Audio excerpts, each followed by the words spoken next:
বাদরশীল হত্যাকাণ্ডে গ্রেপ্তার আরও ৩ জন।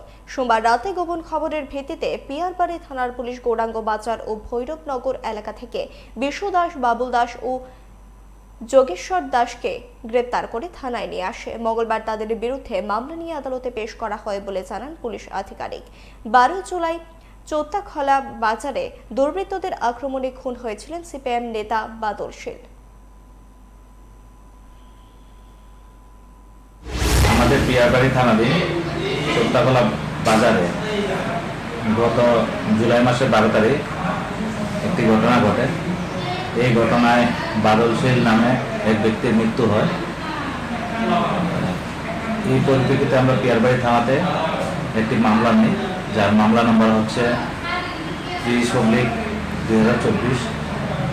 এই মামলায় মোট 7 জনের নামে এফআইআর হয়। আমরা কিছুদিন আগে 3 জনকে গ্রেপ্তার করেছি এই মামলাতে, এবং আজ আমরা আরও 3 জনকে গ্রেপ্তার করতে সক্ষম হয়েছি। তো আমরা আজকে বিরোনিয়া কোর্টে প্রেরণ করছি এবং আমরা পুলিশ রিমান্ড চাইছি।